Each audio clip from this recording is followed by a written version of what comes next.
तो यहाँ पे फाइनली आपको 3 साल के बाद यहाँ पे पोको F1 का रियल एक सक्सेसर देखने को मिल रहा है जिसका नाम है पोको का F1। आपको याद होगा काफ़ी ज़्यादा बेहतरीन फ़ोन था, लेकिन इसी का सक्सेसर काफ़ी ज़्यादा देर बाद यहाँ पे लोगों को वेट करना पड़ा। पोको का F3 GT यहाँ पे लॉन्च हो चुका है, जो कि एक रियल सक्सेसर देखने में भी लग रहा है। लेकिन ये Redmi के 40 गेमिंग एडिशन का रीब्रांडेड वर्जन है। लेकिन कैसा भी हो, लेकिन ये फ़ोन आपको इंडिया के अंदर पोको के नेम से देखने को मिल रहा है, इसलिए हम इसको पोको का ही कंसिडर करते हैं। तो यहाँ पे बात करें तो सबसे पहले इसकी बात करते हैं प्राइस के बारे में। प्राइस यहाँ पे काफ़ी ज़्यादा बढ़िया आई है, क्योंकि यहाँ पे फर्स्ट वीक में आपको यहाँ पे काफ़ी ज़्यादा यहाँ पे अलग अलग तरीके से यहाँ पे आपको देखने को मिल रहा है, क्योंकि ये काफ़ी ज़्यादा एक अनोखा फ़ोन बन जाता है। अलग अलग तरीके से इसकी प्राइसिंग देखने को मिलती है और आप लोग में काफ़ी ज़्यादा कन्फ्यूजन भी है इसको लेके। इसलिए सबसे पहले वीक में बात करते हैं, यहाँ पे आपको जो इसका 128GB वाला वर्जन है वो 26,000 रुपीज़ में मिल जाएगा। और उसी के अकॉर्डिंग हर एक फ़ोन की कीमत यहाँ पे 1,000 रुपये से बढ़ा दी गई है वेरिएंट के हिसाब से।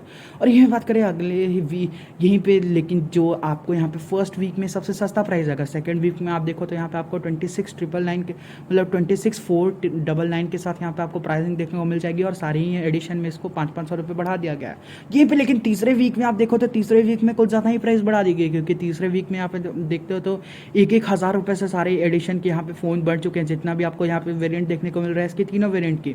और अगर आपके पास ICICI बैंक का कार्ड है यहाँ पे, अगर आप इसका बहुत दिन से इंतजार कर रहे थे, तो पहले हफ्ते में ये आपको बहुत यानी 24,000 रुपये में यहाँ पे बोल सकते हो Dimensity 1200 के साथ आने वाला सबसे बेस्ट फ़ोन बन जाता है। क्योंकि यहाँ पे ओवरऑल काफ़ी ज़्यादा बढ़िया यहाँ पे आपको परफॉर्मेंस सेंट्रिक ये फ़ोन देखने को मिलता है।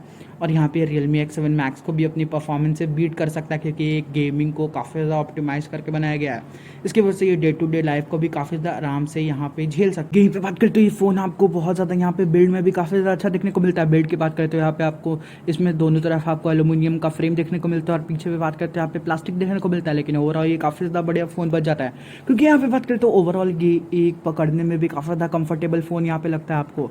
और इसको इस तरीके से बनाया गया कि ताकि आप एक हाथ में पकड़ो तब भी आपको कंफर्टेबल लगे, और आप दोनों हाथ से पकड़ो तब भी आपको गेमिंग करते हुए काफ़ी ज़्यादा यहाँ पे ग्रिप लेने में आसानी हो जाए। और यही बात करते हैं यहाँ पे टैक्टिकल एक लाइट दी गई है कैमरा के पीछे, जो कि आपको एक तरीके से नोटिफिकेशन लाइट भी है। और यहाँ पे एक तरीके से आप इसको एक गेमर्स वाला लुक अचीव करने के लिए जैसे ROG फोन्स में लाइट लगाया जाता है उस तरीके का भी मान सकते हो। और ओवरऑल और ये आपको 2 कलर्स में इंडिया में अवेलेबल देखने को मिलता है। ब्लैक कलर जो कि हल्का मैट फिनिश के साथ आता है, जो कि एक प्रोफेशनल लुक देता है, और ये कलर मेरा फेवरेट कलर है। और यहीं पे बात करें तो एक और कलर यहाँ पे सिल्वर कलर देखने को मिलता है आपको। सिल्वर कलर यहाँ पे आपको वो भी काफ़ी ज़्यादा बढ़िया लुक प्रोवाइड करता है, लेकिन वो थोड़ा ग्लॉसी फिनिश के साथ आता है, इसलिए की वजह से वहाँ पे थोड़े फिंगरप्रिंट ज़्यादा आते हैं। इस बार आपको ईयर ट्रिगर्स का भी इंप्लीमेंटेशन देखने को मिलता है। इस बार ईयर ट्रिगर्स में इस बार इंप्रूवमेंट किया गया, क्योंकि इस बार एक मैकेनिकल नहीं, इस बार एक फिजिकल ईयर ट्रिगर्स दिया गया है।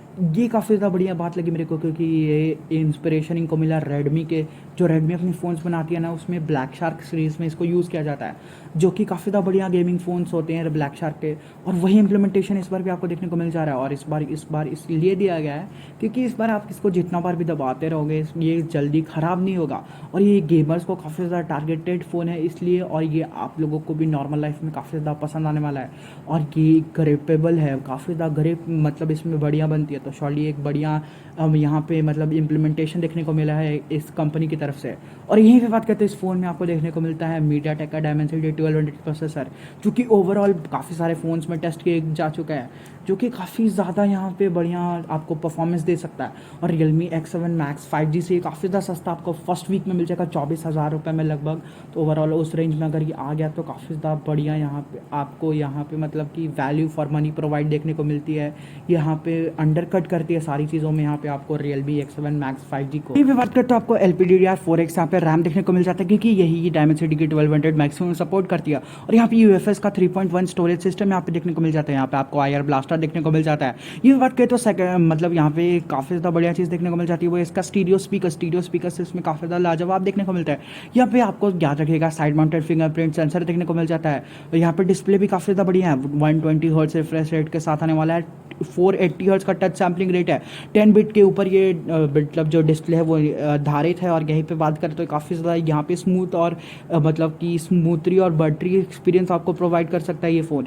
और यहीं पे बात करते हैं इसमें आपको स्टीरियो स्पीकर्स देखने को मिलता है। और यहीं पे गेमर्स को टारगेट करने के लिए यहाँ पे एक चीज़ ज़रूरी था इस फ़ोन में, वो था यहाँ पे हेडफोन जैक यहाँ पे काफ़ी ज़्यादा ज़रूरी था, लेकिन इसको इन लोगों ने नेगलेक्ट कर दिया, पता नहीं क्यों। लेकिन हेडफोन जैक इसमें डाला जाना चाहिए था, जिससे इसमें काफ़ी ज़्यादा और एक बढ़िया यहाँ पे बूस्टअप मिलता है इस फ़ोन को। और यहीं पे बात करें तो इसमें आपको IP68 की रेटिंग देखने को मिलती है।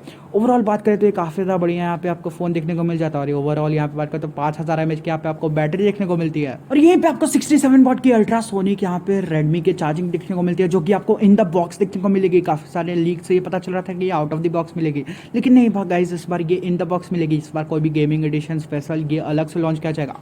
येलो कलर की यहाँ पे आपको केबल देखने को मिलेगी, जो कि एल शेप देखने को आपको मिलती है। लेकिन एल शेप केबल के कारण यहाँ पे गेमिंग में काफ़ी ज़्यादा यहाँ पे आपको मदद मिल जाएगी, क्योंकि मैं इस बार गेमिंग इसलिए ज़्यादा बोल रहा हूँ क्योंकि ये फ़ोन पूरी तरीके से गेमर्स के लिए बनाई गई है और पूरी तरीके से गेमर्स को काफ़ी ज़्यादा टारगेट करती है, गेमिंग कम्युनिटी को। और यहीं पे बात करें तो MIUI 12.5 के ऊपर ये आपको देखने को मिल जाएगा। पोको का बोला जाता है कि आपको पोको लॉन्चर के साथ देखने को मिलेगा। इसकी वजह से इस पर आपको एड फ्री एक्सपीरियंस देखने को मिलेगा, जो कि ओवरऑल काफ़ी ज़्यादा कंटेस्टेंट फ़ोन बन जाता है और कॉम्पिटिटिव फ़ोन बन जाता है। क्योंकि पोको लॉन्चर के साथ हमने MIUI को ट्राई किया हुआ है। MIUI पोको लॉन्चर के साथ कुछ ज़्यादा ही बूस्टअप कर जाता है और बिल्कुल चाइना वाली MIUI जैसे एकदम परफॉर्म करने लग जाता है। यहीं पे बात करते हैं कैमरा की, तो कैमरा यहाँ पे आपको 64 मेगापिक्सल का मेन कैमरा सेंसर देखने को मिलता है, जो कि ओमनी विजन कैमरा का यहाँ पे सेंसर देखने को मिलता है। यहीं पे बात करते तो 8 मेगापिक्सल का सेकेंडरी कैमरा सेंसर देखने को मिलता है। और यहीं बात करते हो 2 मेगापिक्सल का एक यहाँ पे आपको इमोशनल सपोर्ट देखने को मिलता है। सॉरी गाइस, यहाँ पे शायद से मैंने प्लास्टिक बिल्ड बोल दिया था, ये ग्लास बिल्ड के साथ यहाँ पे आपको देखने को मिलता है। ओवरऑल बात करते हैं इसमें आपको मतलब f5.1 अपर्चर देखने को मिल जाता है, जो कि ओवरऑल काफ़ी ज़्यादा फेमस अपर्चर हो चुका है आजकल। और बात करें तो ओवरऑल अब मेरी ओपिनियंस के बारे में, अगर यहाँ पे थोड़ी सी भी यहाँ पे और चेंजेस कर दिए जा सकते थे तो ये फ़ोन ओवरऑल बेस्ट फ़ोन बन जाता। यहाँ पे बात करते तो काफ़ी ज़्यादा लोगों को यहाँ पे इन डिस्प्ले कैमरा सेंसर पसंद होता है, तो शायद वो इम्प्लीमेंट करने की यहाँ पे ज़रूरत थी। यहीं पे बात करें तो यहाँ पे एक और इम्प्रूवमेंट, यहाँ पे हेडफोन जैक लाने की ज़रूरत थी। लेकिन अभी भी बात करें तो अगर आपको बेस्ट पॉसिबल गेमिंग चाहिए तो गेमिंग के लिए अंडर 30,000 बेस्ट फ़ोन यहाँ पे देखने को मिल जाता है। लेकिन यहीं पे बात करें 30,000 के अंदर नहीं गाइस, यहाँ पे 29,000 के अंदर ले लीजिए आप, क्योंकि 30,000 के अंदर आपको कोई भी बहुत सारे बढ़िया फ़ोन्स भी देखने को मिल रहे हैं। और अगर आप लोगों के पास यहाँ पे इसका वर्जन, यहाँ पे बेस वर्जन, अगर आपके पास ICICI कार्ड है और यहाँ पे आपको अगर 128 GB वाला फ़ोन चाहिए कोई, तो आप ये ले सकते हो। ओवरऑल बेस्ट पैकेज हो जाता है 26,000 रुपये तक। और ओवरऑल इसकी जो बेस और उसकी जो 128 है ना, वो भी काफ़ी ज़्यादा बढ़िया यहाँ पे आपको वैल्यू फॉर मनी देखने को लगी मेरे को। लेकिन यहाँ पे उसके ऊपर की वेरिएंट लेने की यहाँ पे आपको कोई ज़रूरत नहीं है, क्योंकि फिर आप यहाँ पे और भी फ़ोन्स की तरफ कंसिडर कर सकते हो। जैसे कि मैं बात करूँ iQOO 7 या फिर Mi 11X की, क्योंकि वहाँ पे आपको थोड़ी सी बढ़िया यहाँ पे परफॉर्मेंस, Mi 11X की, यस गाइस, क्योंकि वहाँ पे आपको थोड़ी ज़्यादा बढ़िया परफॉर्मेंस देखने को मिल जाएगी। क्योंकि वहाँ पे आपको 870 के साथ एक बूस्टअप परफॉर्मेंस देखने को मिल जाएगा, जो कि कहीं ना कहीं Dimensity 1200 से एक बेटर मतलब बेटर एक प्रोसेसर देखने को मिलता है। लेकिन श्योरली बेस्ट अंडर 30,000 में ये एक बेस्ट फ़ोन लगा मेरे को। और यही बात करें तो यहाँ पे स्पीकर्स वगैरह में भी काफ़ी ज़्यादा काम किया गया है, तो श्योरली इसको आप ले सकते हो एक तरीके से। और ओवरऑल ये एक बेस्ट पैकेज है। सो काफ़ी समय बाद यहाँ पे एक पोको की तरफ से एक बेस्ट फ़ोन देखने को मिल रहा है, एक बढ़िया फ़ोन, जैसा कि उन्होंने शुरुआत की थी पोको के F1 के साथ, वैसे ही फ़ोन देखने को मिल रही है।